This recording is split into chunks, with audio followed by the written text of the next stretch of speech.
TV Imaculada, o Evangelho em primeiro lugar.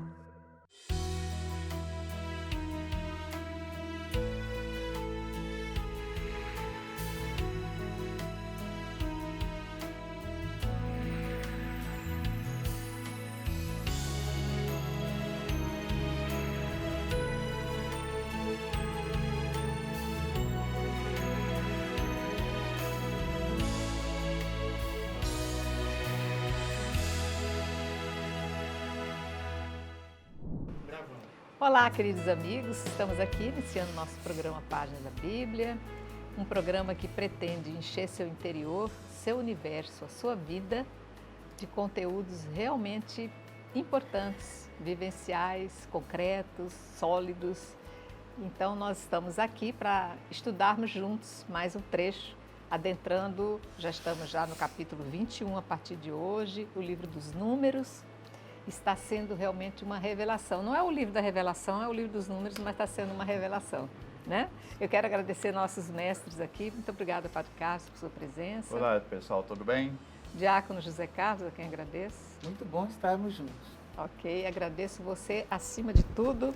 E vamos ao livro dos números, que tem se mostrado, como eu disse, uma revelação.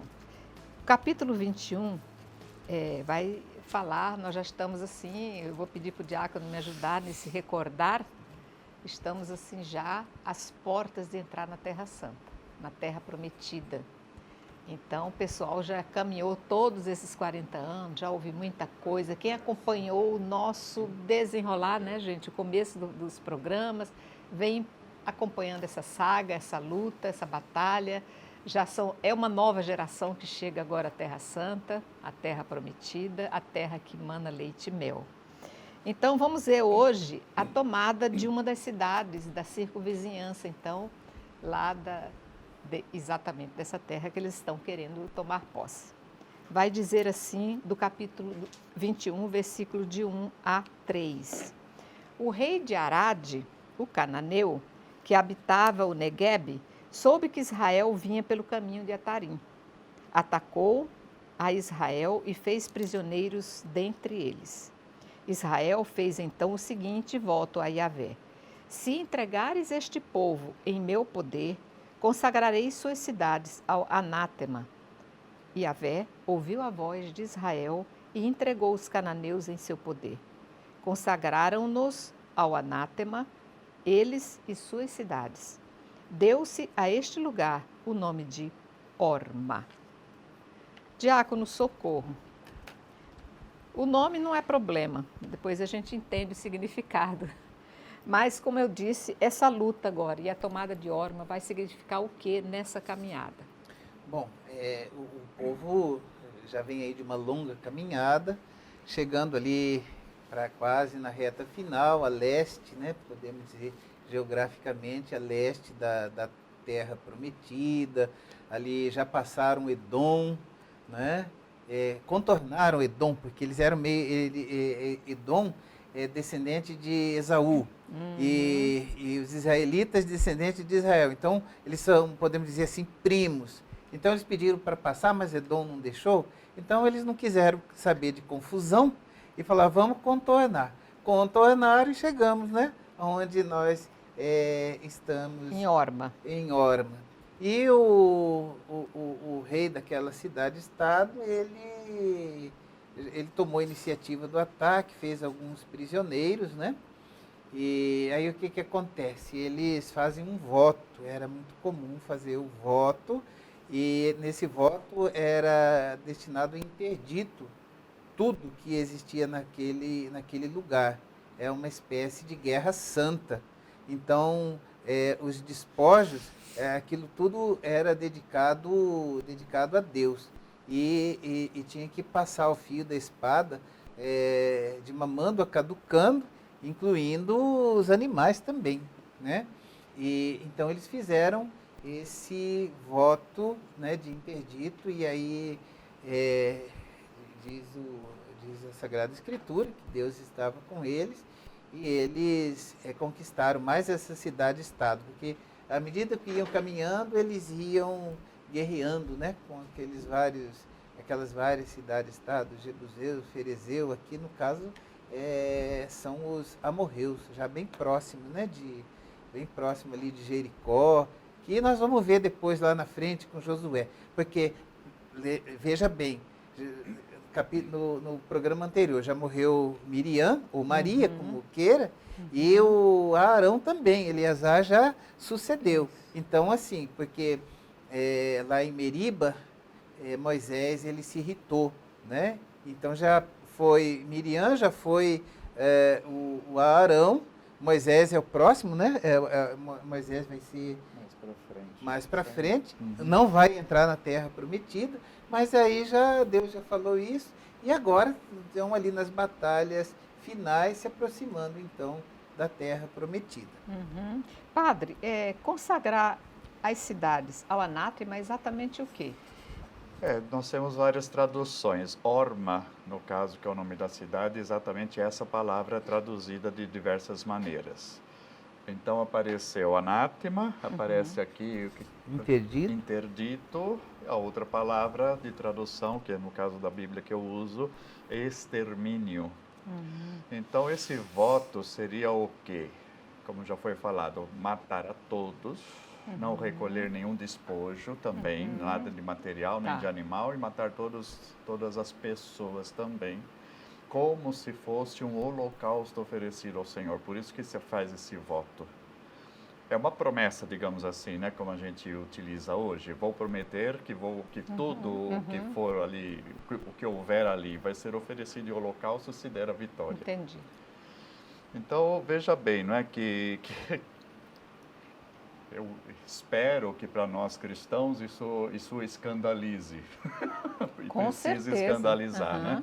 Porque quando hoje a gente pensa como cristãos, né? Numa passagem como essa, tem que escandalizar e perceber o que? Naquele momento da história parecia natural isso, era algo comum aos povos, né? Quando faziam guerra, cada um para o seu Deus, etc. e tal. E a gente entende um pouco também, é bom que a gente perceba, né, escandalizando-se, que quando hoje, né, a gente vê, ainda hoje, judeus matando palestino matando judeu, muçulmano matando cristão às vezes querendo fazer guerra também, toda essa mentalidade antiga que está sem Jesus, que está sem a boa nova do Evangelho, né? E isso que a gente precisa, então, prestar muita atenção. Daí que a gente sempre recorda, tantas e tantas vezes, nós temos uma antiga aliança, que é essa que recolhe tantas tradições antigas, ou menos antigas, e nós temos em Jesus Cristo uma outra proposta diferente, uma outra visão, inclusive, de Deus, porque aí eles fazem, né, um voto a Deus e Deus concede, quer dizer, ele aceita, né, esse holocausto todo. E para nós, evidentemente, não é assim. Jesus manda amar os inimigos, né, rezar por aqueles que nos perseguem, bendizer aqueles que nos amaldiçoam e assim por diante. Relembrando o exemplo do próprio Jesus, nessa revelação da face de Deus como Pai e Pai de todos, né, que no caso, o que faz Deus Pai? Envia o seu Filho para morrer no nosso lugar, para não nos matarmos mais. Exatamente, já é um novo conceito, né? Total. Total. E isso é que precisamos assimilar sempre quando estamos lendo, né, o Antigo Testamento, sempre recordar. Isso é a antiga aliança, tem uma nova agora. Então é isso, né, que acontece aqui nesse trecho e vai se repetir, como já falou o diácono para frente, vai chegar lá Saul, vai chegar Davi, etc. e tal, né, na história do povo de Israel. Essa mentalidade continua por muito tempo, por muitos séculos, e como falei, ainda hoje existem religiões e povos que ainda estão nessa mentalidade. Eu queria fazer uma colocação, Sim. Dois aspectos. Primeiro, o aspecto que você falou bem no início do programa, a revelação. Então nós devemos ler essas passagens que escandalizam, né? Saboreando a revelação de Deus. Deus toma a iniciativa de se revelar. Mas essa revelação, ela é gradativa. A plenitude né? O Padre revelação. Carlos bem colocou, né? A plenitude se dá na pessoa de nosso Senhor Jesus Cristo, né? Então, a gente tem que ter esse cuidado de entender que a revelação é gradativa e Deus respeita ali os costumes, né? Como os povos se portavam, porque aí a gente corre o risco de cometer o chamado anacronismo, querer julgar o que aconteceu na revelação no passado, naquele período, naquela mentalidade. 2000 e tantos anos atrás, quase 3000 anos, com os critérios de hoje, porque hoje nós já temos a revelação de nosso Senhor Jesus Cristo. E aliado a essa questão de compreendermos a gradativa revelação de Deus, é um alerta contra o fundamentalismo, que é a interpretação da Bíblia ao pé da letra, ou de outros escritos sagrados ao pé da letra. Sem né? considerar o tempo vivido. Né? Sem considerar o contexto vivido e sem contar que Jesus é a plenitude da revelação. Então, a Bíblia é a palavra de Deus? Sim. Então vamos justificar uma guerra santa? Não. Por quê? A plenitude é Jesus. Tá. E Jesus, como que ele disse, o padre já falou, né? O que foi dito aos amigos? Amarás o teu próximo e odiarás o teu inimigo. Eu vos digo, amai os vossos inimigos, rezai por eles. Então, esses dois cuidados, né? Em saborear a revelação, entender a gradatividade, e o outro ponto, o cuidado para não fazermos uma leitura ao pé da letra, uma leitura fundamentalista da Sagrada Escritura. Muito bem, então considerando todas essas informações que nós acabamos de receber, vamos fazer a leitura a partir do versículo 4. Então partiram da montanha de Or pelo caminho do mar de Suf, para contornarem a terra de Edom. No caminho, o povo perdeu a paciência, falou contra Deus e contra Moisés. Por que nos fizeste subir do Egito para morrer neste deserto? Pois não há nem pão nem água, estamos enfastiados deste alimento de penúria. Então Yahvé enviou contra o povo serpentes abrasadoras, cuja mordedura fez perecer muita gente em Israel. Veio o povo dizer a Moisés: pecamos ao falarmos contra Yahvé e contra ti. Intercede junto de Yahvé para que afaste de nós essas serpentes. Moisés intercedeu pelo povo. E Yahvé respondeu-lhe: faze uma serpente abrasadora e coloca-a em uma haste. Todo aquele que for mordido e contemplar viverá. Moisés, portanto, fez uma serpente de bronze e a colocou em uma haste. Se alguém era mordido por uma serpente, contemplava a serpente de bronze e vivia. Então, esse texto não passa despercebido de nós. A gente já ouviu em algum canto essa conversa de erguer alguma coisa de bronze, uma serpente, para que os protegesse. Sempre nos aparece durante a quaresma, já próximo da Semana Santa, né, em que Jesus, nos seus discursos de despedida do Evangelho de João, que acompanhamos naquele período, fala, né, que ele vai ser erguido, assim como foi erguida essa serpente. Então, por isso que nos soa mais frequente, mais familiar, exatamente, esse texto aqui. É bom que a gente, primeira coisa, então, claro, já recordamos essa interpretação que aplica, então, que o próprio Jesus, né, no Evangelho de João, aplica a si mesmo, como símbolo de ele ser erguido na cruz, como essa serpente foi erguida para que não morra, mas tenha vida, né? Mas é bom a gente ler aqui, no segundo capítulo dos Reis, lá para frente, né? Segundo capítulo dos Reis, 18:4, vou ler aqui para ser mais rápido, tá, Ana? Onde diz aqui a respeito do rei Ezequias de Judá. 18:4? Segundo Reis 18:4. Suprimiu, o rei Ezequias, né? Suprimiu as capelas dos lugares altos, que são as montanhas, os montes.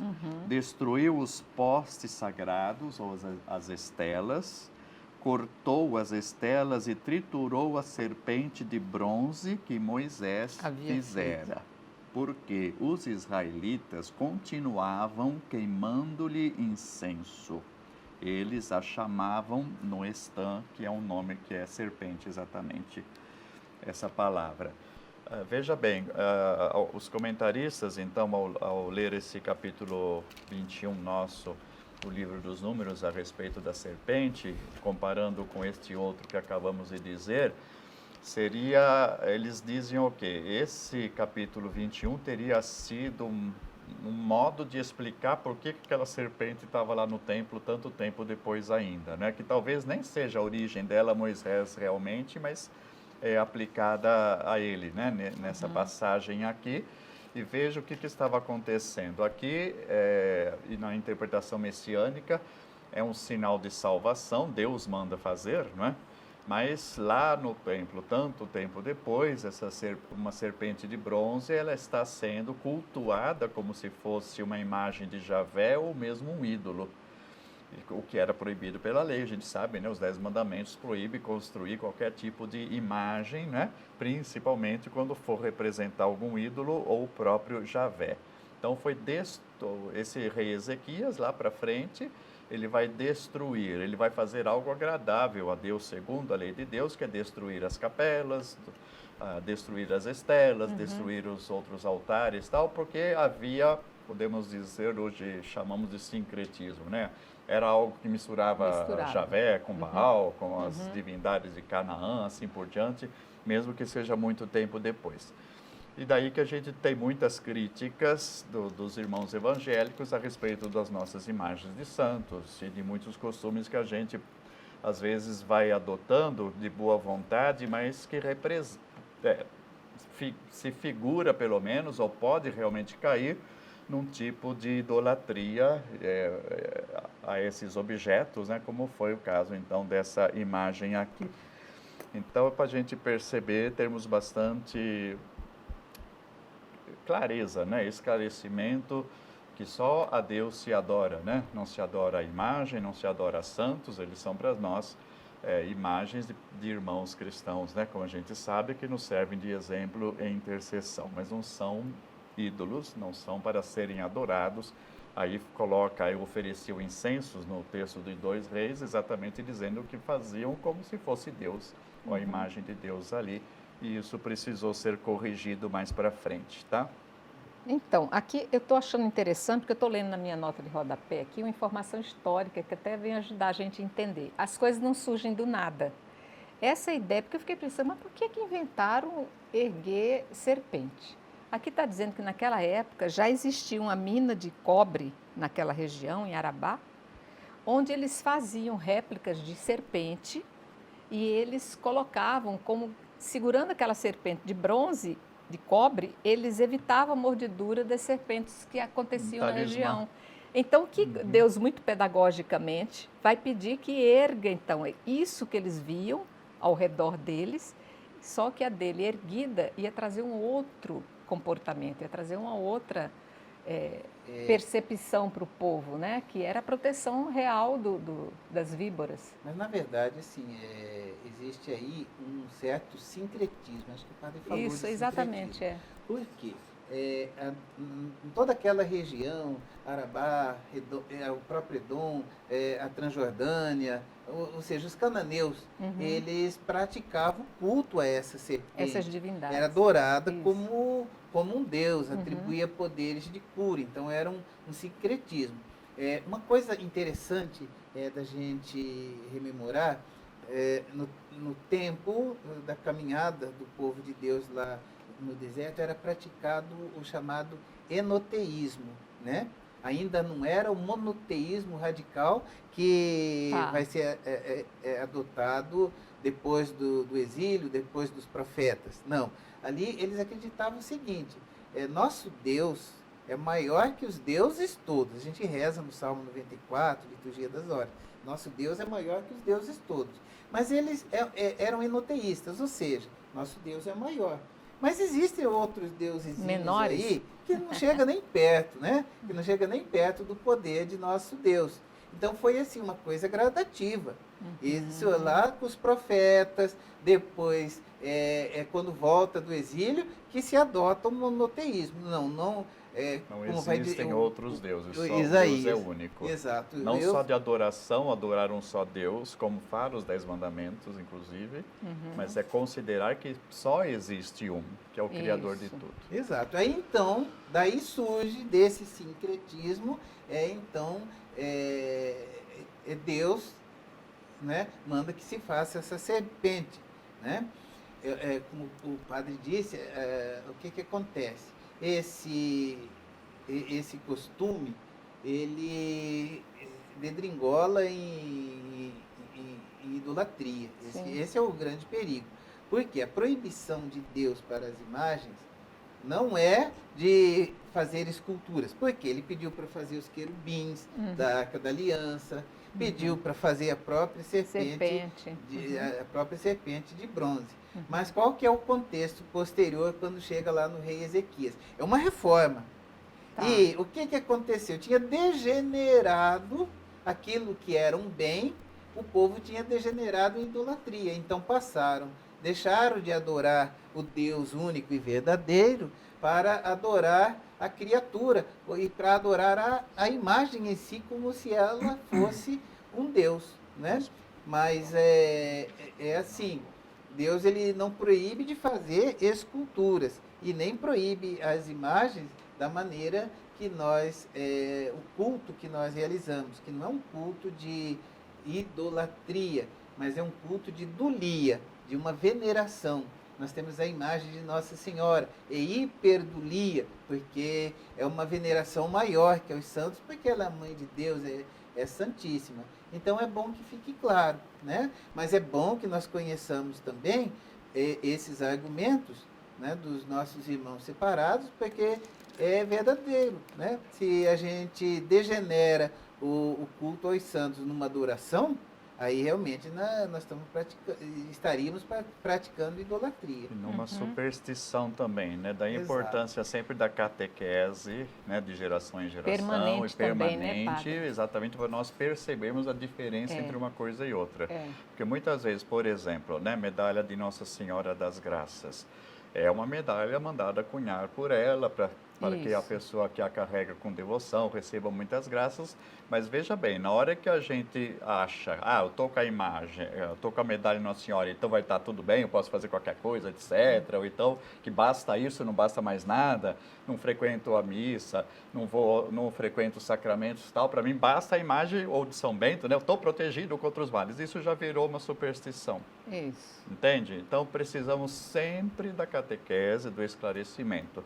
E claro, né, que quando a gente não frequenta a comunidade de fé, onde pelo menos, né, no fim de semana, que é o dever nosso de frequentar, nós vamos ter as leituras, nós vamos ter uma explicação, né, ou a própria catequese, digamos assim, formal, né, de preparar a pessoa tal, não seja bem feita, a gente fica, né, só com os rudimentos e vai misturando essas coisas todas, tornando aquilo que seria um sinal cristão, católico, se torna uma superstição, se torna uma adoração, né? Uma idolatria. Na verdade, a medalha deve nos lembrar as virtudes de Nossa Senhora. Sempre, né? Todos os sempre santos. Imbuídos e determinados de conseguir as virtudes de Nossa Senhora, a gente cada vez se aproximar mais do seu Filho Jesus e assim... imitarmos as virtudes. Exatamente. Buscar a santidade como eles. Exatamente. Muito bem.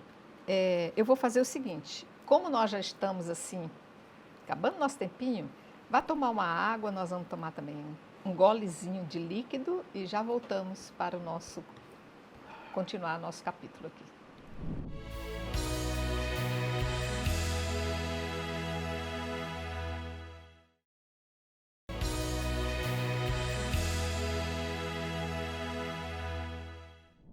Ok, já voltamos. Ficou uma ideiazinha aí a respeito da serpente. Eu estava aqui conversando, falei assim para os meninos aqui, o padre e o diácono. Obrigado. Eu falei que a serpente, a ideia que a gente imagina de colocar a serpente numa haste, parecia que você estava com a serpente, que eles faziam de cobre, né? Bronze, que tem aquele tom meio avermelhado, e iam erguer na haste. Ele parece uma prefiguração realmente da cruz, né? Mas aí, realmente, a gente estava conversando sobre isso, eu quero acrescentar uma outra ideia a respeito disso, né, padre? Não, a respeito da representação, claro que a gente não tem exatamente como é que foi feito Isso, não a temos. imagem dessa serpente, nem como direito aparecia na haste. A gente vai imaginando algumas coisas. E na Terra Santa tem o monte, se não me engano, o Monte Nebo, onde então vai narrar mais para frente a Bíblia, que foi a morte de Moisés. Ali tem uma capela e tem uma representação cristã já, né, ligando com João 13:14, que já comentamos antes. Então tem uma haste, a serpente faz assim, depois uma volta em cima e tem a representação de Jesus na cruz também, né? Então são representações tentando destacar um pouco essa passagem aqui. Queria ainda comentar um pouco, né, que depende da tradução também que nós temos da Bíblia, aparece de algumas maneiras diferentes. Aqui nos diz que manda fazer uma imagem, primeiro que são atacados por serpentes venenosas, Isso. outras dizem abrasadoras, né? Então, e outras ainda dizem ardentes, porque é tudo uma palavra só no hebraico que pode ter várias traduções, e depois quando fala do bronze, o bronze tem a cor de brasa também. Então tudo aqui está um jogo de palavras que nos coloca. Mas acima de tudo, aqui tem essa passagem também é pedagógica e serve para a nossa vivência espiritual, quando a gente também, como falamos um pouco antes, nos aproximar dos sacramentos, no caso da confissão, da reconciliação. Olha a dinâmica, né? Existe uma reclamação, uma murmuração, que é o pecado, né? Existe o castigo, né, que acontece por causa dessa murmuração. Depois existe o quê? O povo reconhece que pecou, por isso está sendo atacado. Moisés, como sempre faz muitas vezes ao longo da caminhada toda, intercede e Deus provê o remédio, né? Diante do arrependimento e da intercessão. Então digamos assim, né? Segue um pouco os passos que a gente faz quando vai se confessar, né? É, também, um O ritual. que a gente faz? A gente reconhece o pecado, faz o exame de consciência, depois você vai se acusar, você na confissão, depois você vai receber a penitência, que seria um tipo de um remédio pelo perdão concedido. Então é bastante pedagógico isso daqui também para nós. Muito bem. Lembrando também do bronzear, que nós fazemos, vamos nos bronzear, vamos nos avermelhar diante do sol. Mas vamos seguir então aí, fazer a leitura a partir do versículo 10º, que vai dizer: Partiram os israelitas e acamparam em Obô. Depois partiram de Obô e acamparam em Jeabarim, no deserto que faz limite com Moabe, do lado do sol levante. Partiram dali e acamparam na torre de Zared. E dali partiram e acamparam no outro lado de Arnon. Esta torrente saía da terra dos amorreus no deserto, porque o Arnon estava na fronteira de Moabe, entre os moabitas e os amorreus. Por isso se diz no livro das guerras de Iavé: Vaebe, junto de Sufa, e a torrente de Arnon, e o declive da Ravina, que se inclina em direção à sede de Ar e se encosta na fronteira de Moabe. Dali partiram para Beer. Ou se fosse bebida, eu ia dizer beer, mas acho que é Beer mesmo. Foi a respeito desse poço que Iavé disse a Moisés: Reúne o povo e dar-lhe-ei água. Então Israel cantou este cântico. A respeito do poço, entoai-lhe cânticos. O poço cavado pelos príncipes, que foi perfurado pelos chefes do povo, com o cetro, com seus bastões, e do deserto de Matana, de Matana para Naaliel, de Naaliel para Ramô, e de Bamô para o vale que se abre para os campos de Moabe, em direção às alturas do Fasga, que fica diante do deserto e o domina. Enterramos aqui esse assunto com 1000 nomes, 1000 palavras, 1000 coisinhas que para nós são novos, desconhecidos, mas que tem todo um sentido dentro da história. É isso, Diácono? Sim. Então aqui a gente vai ver Vitória, né? Sobre, as vitórias ali na Transjordânia. Porque estão na Transjordânia, como dizia ali no começo, passando pelas cidades-estado. Quando passou por Edom, era parente. Edom ainda estava com raiva por causa do Esaú, não deixou passar por dentro. Então, para evitar o combate, porque são parentes, não ter derramamento de sangue, ele fez a volta. Agora aqui é o contrário, né? Aqui, então, é esse enfrentamento, né? E a vitória, né? A vitória do povo de Deus. Aqui vocês vejam que em alguns versículos primeiro faz, né? Daqui, ali, daqui, ali, daqui, ali. São algumas etapas da caminhada que passa rapidinho, só nomeando, né? Tá. Onde se detém um pouco mais esse BR, aí a palavra significa poço. Daí vem o comentário e o cântico, né? A respeito desse poço. O que é bastante curioso, aqui nos fala, né? Versículo 14, assim se diz no livro das batalhas do Senhor, né? Um livro, então, que não está na Bíblia, que foi perdido, que a gente não sabe, mas que existia, narrando batalhas, né? Em nome de Javé, ou às vezes até pego de outras culturas ali, de outros povos e de alguma maneira tendo sido incorporado em algum momento ao conhecimento do povo de Deus, dos reis, onde nós temos um cântico, né, que é citado aí, e vai haver outros mais para frente, mais alguns cânticos, né? Cânticos de guerra. Então é o livro das batalhas do Senhor e vai trazer cânticos de guerra, que eram, o canto sempre ajuda a memorização, né? O circuito de memória da música é diferente dos outros circuitos de memória que nós temos. Facilita muito cantar para memorizar. Inclusive os judeus até hoje, os rabinos, para decorar a palavra de Deus, eles cantam, ainda fazem movimentos corporais que também ajudam na memorização, assim por diante. Mas essa curiosidade, né? Nós temos aí um cântico de guerra de um livro que é citado aí, mas que não é mais conhecido, o livro em si foi perdido, tá? Então aí nós temos, e ainda apareceu no versículo 10 a palavra obot, né? Um dos lugares que o significado dele é almas, né? Então nós temos aí várias curiosidades para nós, não tem muito mais o que comentar, porque, né, são etapas do caminho citadas rapidamente. Tá. Então, seguindo, versículo 21 até o final deste capítulo 21. Israel enviou mensageiros a Seom, rei dos amorreus, a fim de dizer-lhe: desejo atravessar a tua terra. Não nos desviaremos pelos campos nem pelas vinhas, não beberemos a água dos poços, seguiremos a estrada real até que tenhamos atravessado o teu território. Seom, contudo, não deixou Israel atravessar a sua terra. Reuniu todo o seu povo, marchou pelo deserto ao encontro de Israel e chegou a Jaza, onde pelejou contra Israel.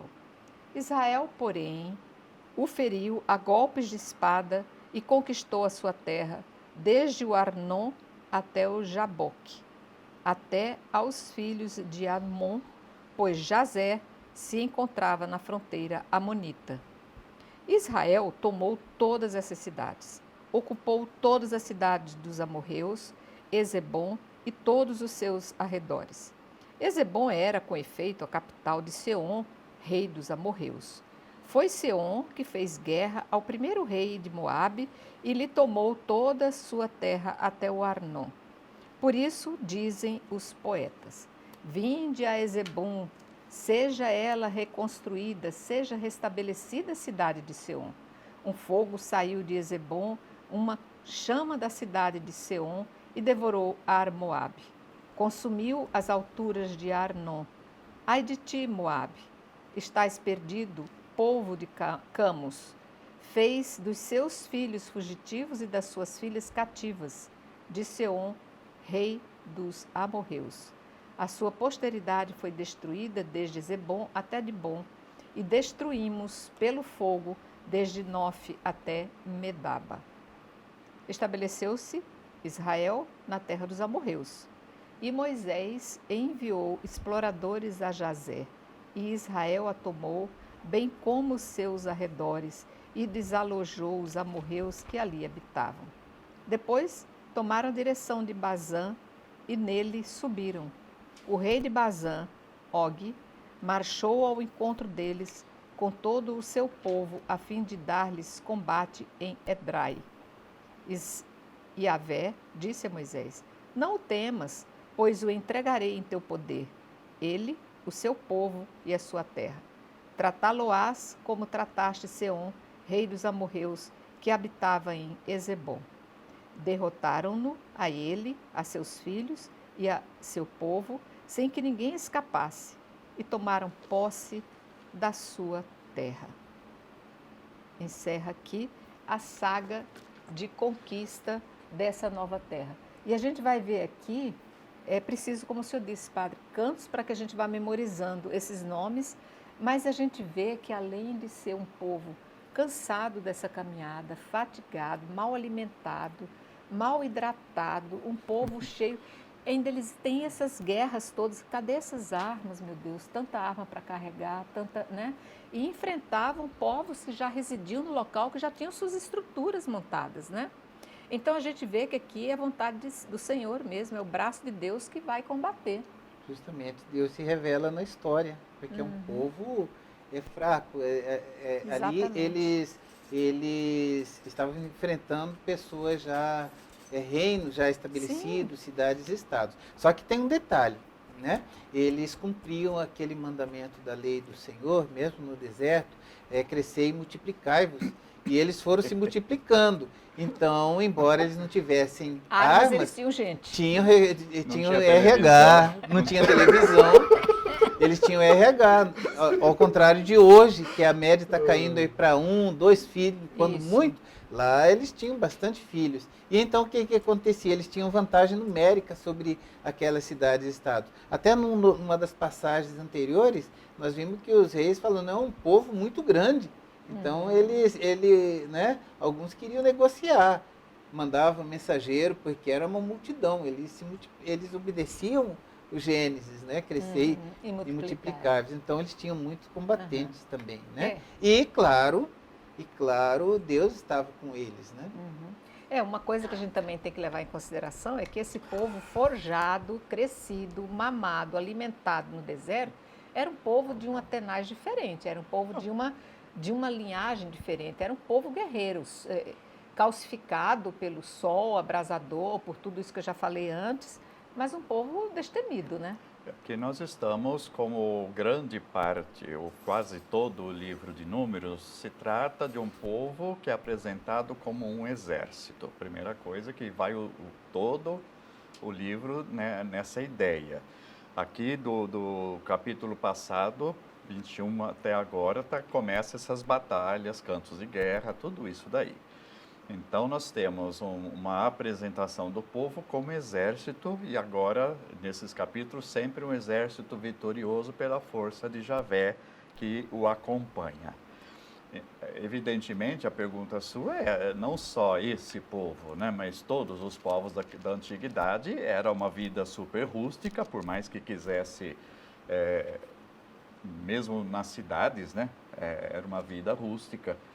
O pessoal que ia pastorear pelo deserto estava muito acostumado a esse tipo de vida diferente da nossa urbana, né? Mesmo no urbano era rústico, eram cidades-estados pequenos, amuralhados muitas vezes. Mas eu quero ainda fazer mais um comentário, outra vez a respeito de todo o livro do Números, e aí aplicamos também ao Levítico. Apesar de serem tradições muito antigas, que vêm de muito atrás, né, dessas épocas do deserto e da andança, esse livro ele é colocado como está para nós já depois do exílio, né? Muito tempo depois dos reis, etc. e tal, é que vai ser passado, vamos dizer assim, na memória para o escrito e misturando tradições. Aqui 2 vezes, né, nesses povos que ainda estão fora da Terra Santa, ainda não atravessaram o Jordão para entrar em Canaã propriamente dito, aí se coloca, primeiramente, que estabeleceu-se em tal lugar. Estabeleceu-se é uma palavra de estabilidade, não é de um acampamento não é de um povo que está passando. Estabeleceu-se. E depois ali coloca tomou posse, né?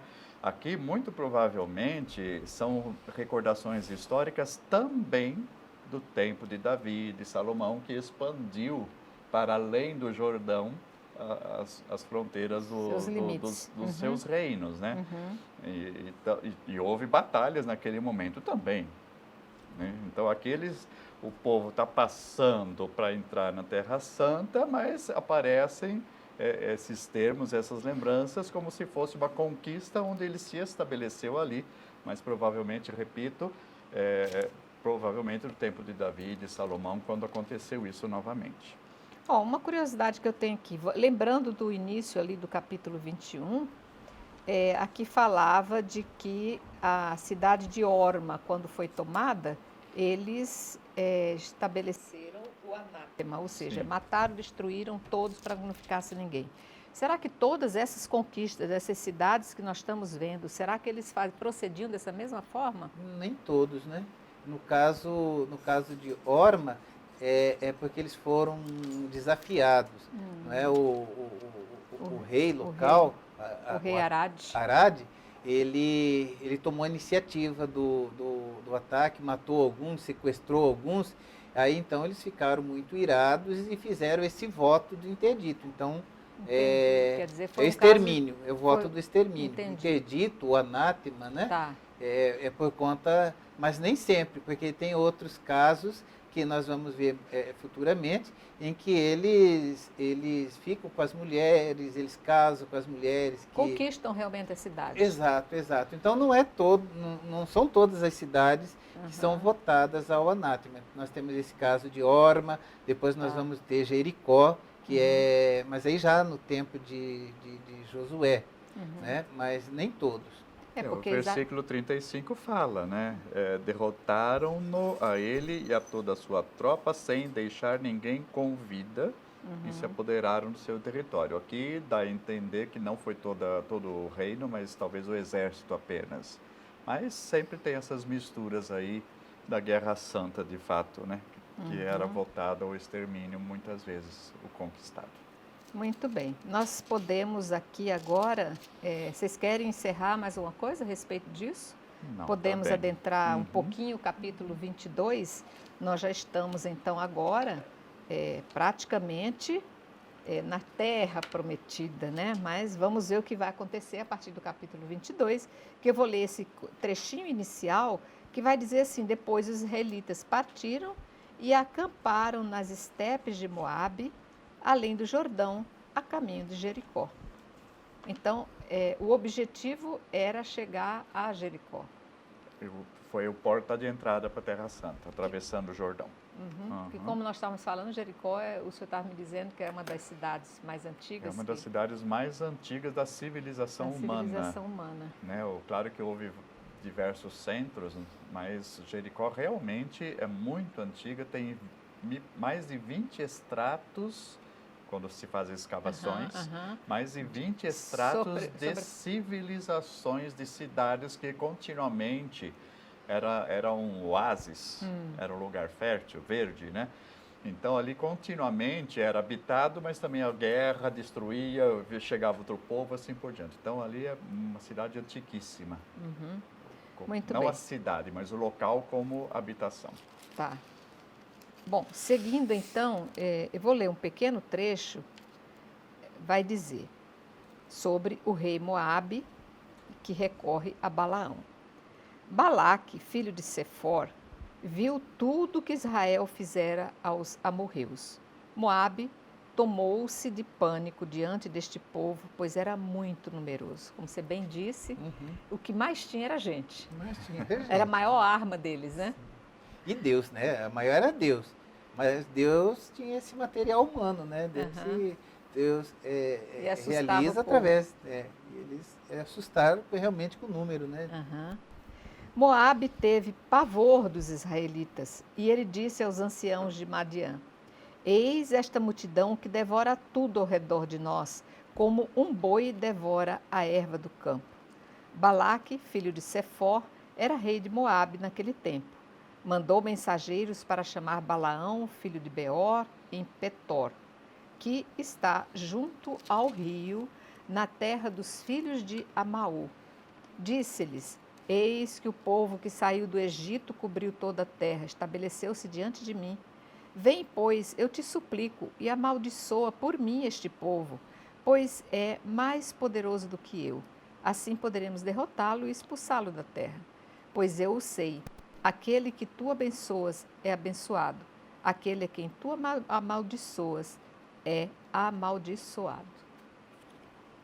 Aqui nós, né? interessante Porque essa colocação. ele manda buscar um pagão, Um sábio, né? um mago. E que Deus fala através dele, né? Aí nós já temos aí um sinal que a eleição de Israel, ela não é uma, digamos, uma exclusividade, mas a eleição de Israel é para que Deus se manifeste ao mundo. Então, aí traz esse pagão, Balaão, com sua mula falante, que com a finalidade, né? O Balaque, ele tem a finalidade de que esse homem de Deus, podemos dizer assim, porque ele se refere a Javé como Javé, né? Sim. E, então chama para amaldiçoar, porque aquele povo, eles acreditavam muito no poder da palavra. E esse senhor, parece que ele tinha esse carisma, né? Esse poder de abençoar ou amaldiçoar. Como diz na linguagem popular, quando ele falava, aquilo pegava, seja a benção, seja a maldição. É que nem hoje em dia muita gente diz assim, que benção e maldição de padre pega. Né? Então, era mais ou menos, essa era a crença deles, né? E aí nós vamos ver, então assim, nessa história, a gente vai ver que o Balaão, ele buscava fazer a vontade de Deus. Ele foi chamado, ele ia ganhar bastante dinheiro, né, bastante bens para poder amaldiçoar os israelitas, né? Mas nós vamos ver na sequência que ele vai fazer a vontade de Deus. Uhum. Mas eu vou fazer o seguinte, eu não vou colocar a sequência, nós vamos deixar em suspenso. Fizemos aqui um preâmbulo para que você não perca o próximo capítulo, que vai tratar exatamente do capítulo... próximo capítulo do próximo programa, que vai tratar exatamente do capítulo 22. Contaremos com a presença dos senhores mestres para continuar. Agradeço, diácono, sua presença, seu esclarecimento. Estaremos aqui juntamente com o Balaão e a sua mula falante. Para saber o que vai acontecer com essa mula falante. Muito obrigada, Padre Carlos. Até mais. Agradeço a todos vocês. Fiquem conosco, então, no próximo programa e aguardamos para que não percamos o que vem aí pela frente. Salve Maria Imaculada. Salve Maria Imaculada.